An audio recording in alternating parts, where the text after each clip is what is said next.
샬롬 할렐루야. 이사야서 60장 1절에서 5절이요. 일어나라 빛을 발하라 이는 네 빛이 이르렀고 여호와의 영광이 네 위에 임하였음이니라. 보라 어둠이 땅을 덮을 것이며 캄캄함이 만민을 가리려니와 오직 여호와께서 네 위에 임하실 것이며 그의 영광이 네 위에 나타나리니 나라들은 네 빛으로 왕들은 비추는 네 광명으로 나아오리라. 네 눈을 들어 사방을 보라. 무리가 다 모여 네게로 오느니라. 네 아들들은 먼 곳에서 오겠고 네 딸들은 안기어 올 것이라. 그때에 네가 보고 기쁜 빛을 내며 네 마음이 놀라고 또 화창하리니 이는 바다의 부가 네게로 돌아오며 이방 나라들의 재물이 네게로 옴이라. 아멘. 제목은 일어나라 빛을 발하라 입니다. 성경에서 40이라는 숫자는 고난의 시기가 끝난 후 새로운 시작의 때를 의미합니다. 노아의 홍수 때에는 약 40주야 동안의 비가 쏟아졌고 모세는 40년 동안 광야에서 연단 받은 후 이스라엘 백성을 출애굽시켰으며 출애굽한 이스라엘 백성은 광야에서 40년 동안 고난의 행군 후에 약속의 땅에 들어갔습니다. 또한 모세는 시내산에 올라가 40일간 물도 마시지 않고 기도한 후에 십계명을 받았고 요나가 니느웨 성에서 40일이 지나면 이 성이 멸망한다고 외치니 그 성이 회개하고 구원을 받았습니다. 예수님께서는 성령에 이끌려 광야에 나가 40일 동안 금식하시고 마귀의 시험을 물리치신 후에 공생애를 시작하셨지요. 이런 예들을 통해서 40일, 40년은 큰 일을 감당하기 전에 준비하는 기간으로서 고난의 때임을 알 수가 있으며 그때가 지나면 하나님께서 예비하신 새로운 은총의 시기가 열리면서 구원의 역사가 전개되는 것을 볼 수가 있습니다. 이사야서 60장 21에서 22절에 네 백성이 다 의롭게 되어 영영이 땅을 차지하리니 그들은 나의 심은 가지요 나의 손으로 만든 것으로서 나의 영광을 나타낼 것인즉 그 작은 자가 천을 이루겠고 그 약한 자가 강국을 이룰 것이라. 때가 되면 나 여호와가 속히 이루리라 말씀했습니다.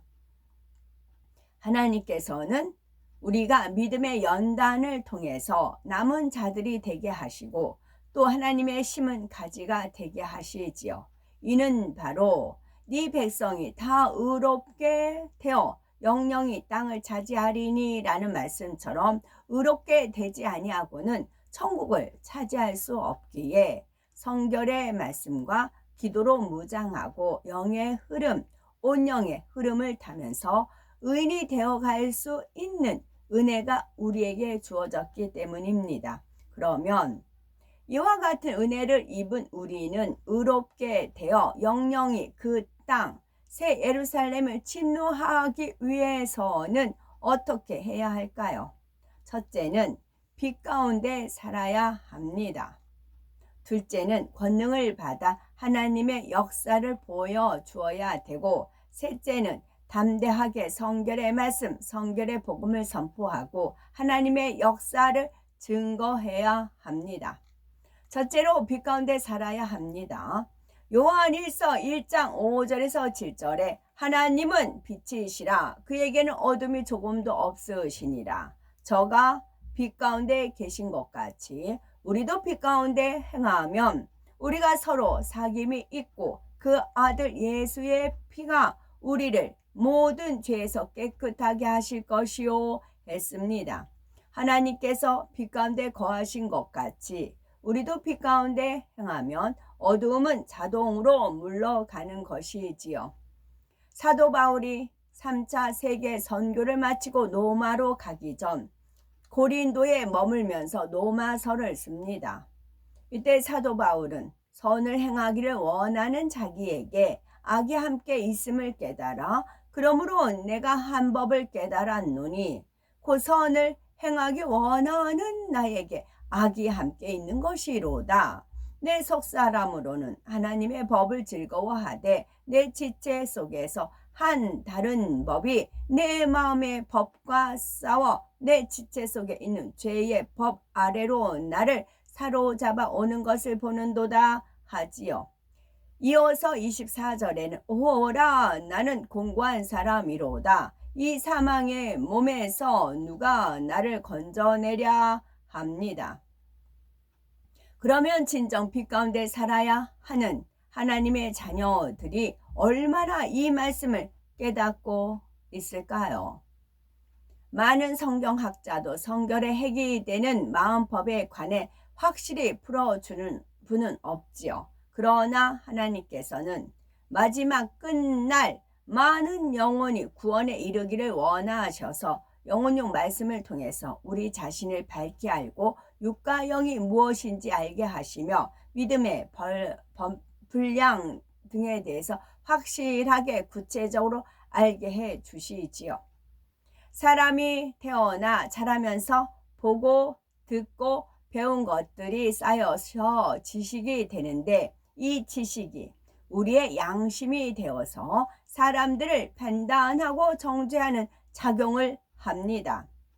이 양심이 바로 마음의 법이지요.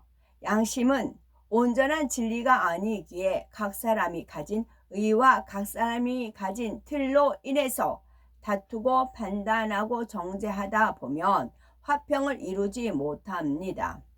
사도 바울도 자신이 가진 양심, 자신이 가진 의와 틀이 있었기에 갈라디아 선교를 마치고 돌아와 다시 선교지로 갈 때 수종되지 않고 떠난 마가라 하는 요한을 데리고 가자는 바나바와 심히 다투어 서로 갈라서지요.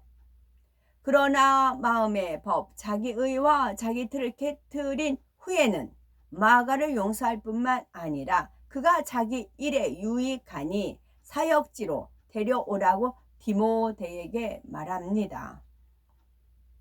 이같이 믿음의 4단계, 믿음의 5단계로 들어가기 위해서는 의와 틀을 철저히 깨트려야 하며 불같은 기도를 통해서 날마다 죽어질 때 의와 틀을 깨트릴 수가 있습니다.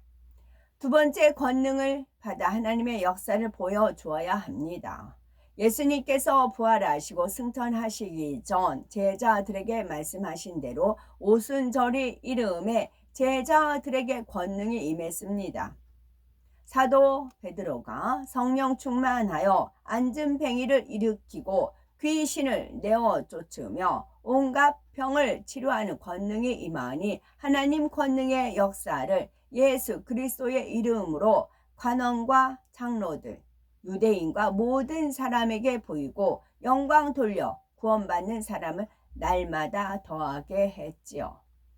사도뿐 아니라 평신도였던 스데반 집사와 빌립 집사도 은혜와 권능이 충만하여 큰 기사와 표적을 민간에 행하니 더러운 귀신이 떠나고 중풍병자와 앉은뱅이가 나아서 그 성에 큰 기쁨을 가져다 주었습니다.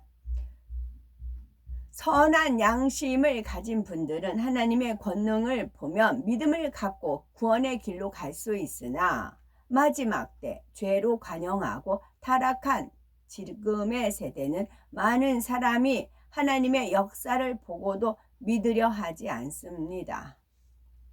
4번째는 담대히 성결의 복음을, 성결의 말씀을 선포하고 하나님의 역사를 증거해야 합니다. 하나님의 역사를 증거하기 위해서는 우선 복음을 알아야 선포할 수가 있지요. 호세아 4장 6절에 내 백성이 지식이 없으므로 망하는도다. 네가 지식을 버렸으니 나도 너를 버려 내 제사장이 되지 못하게 할 것이요 네가 네 하나님의 율법을 잊었으니 나도 네 자녀들을 잊어버리리라 말씀하시지요. 예수님께서는 내가 너에게 분부한 모든 것을 가르쳐 지키게 하라 하셨고, 사도 바울은 구원의 투구와 성령의 검 곧 하나님의 말씀을 가지라 했습니다. 성경을 읽어도 도저히 이해할 수 없는 내용과 난해 구절이 많은데, 이 성경 말씀 속에 감추어진 비밀, 창조의 섭리와 인간 경작의 섭리에 관해 말씀을 풀어주는 분은 없지요. 그러나 우리는 창조의 섭리 가운데 셋째 하늘과 이 지구를 만드시며 첫째 하늘과 둘째 하늘을 지으신 섭리를 알기에 주님 재림시에 공중에서 주님을 뵙게 되는 그 공중이 어디인지 잘 알고 신앙생활하고 있으니 얼마나 축복인지요. 하나님께서 세우신 모세 후계자 여호수아와 강력한 지도 아래 믿음으로 가나안 땅에 들어갔던 이스라엘 백성처럼 우리도 영적인 가나안 땅에 들어가서 그 땅을 정복해야 할 때입니다.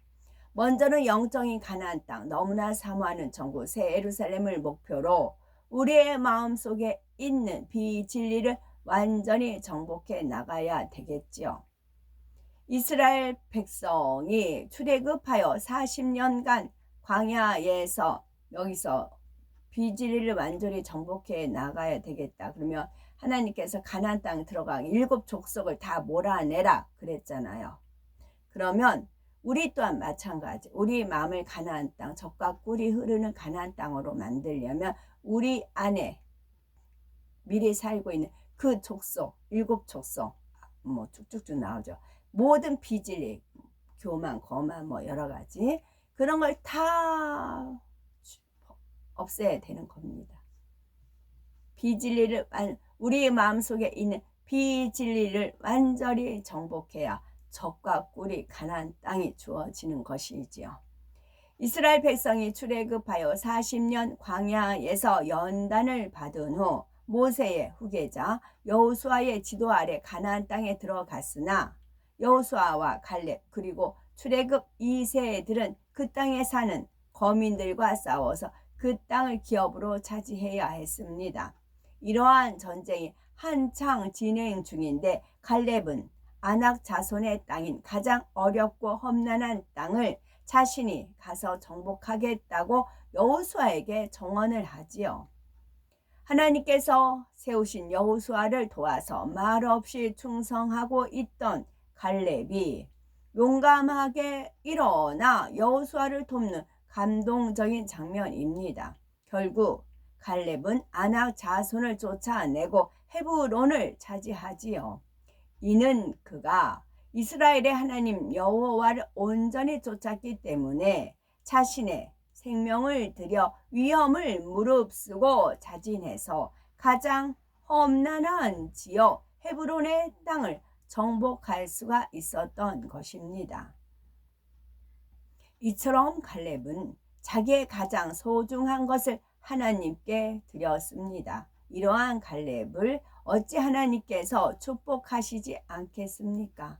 갈렙은 이스라엘 지파 중에 가장 좋은 땅을 기업으로 차지했을 것이고 갈렙을 도와 함께 싸웠던 그의 사위인 운니엘은 이스라엘의 첫 번째 사사가 되어 이스라엘을 구원합니다.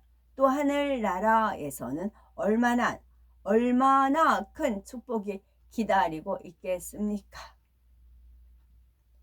여호수아와 함께 가나안 땅에 들어간 출애굽 2세들은 하나님의 말씀을 늘 태어난 모세 선지자의 말을 또 후계자 여호수아를 조금도 의심하지 않고 믿었기 때문에 믿음으로 한마음이 되어서 요단강을 건너고 가나안 땅에 들어갈 수가 있었습니다.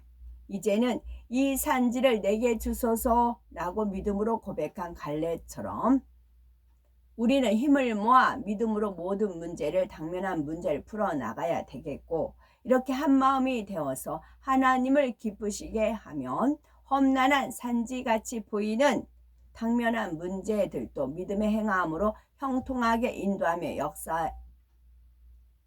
형통하시며 역사해 주실 하나님을 믿어야 되겠지요. 그리하여 정녕 일어나 빛을 발하며 하나님께 영광 돌려나가는 복된 우리가 되어야 되겠습니다. 아멘.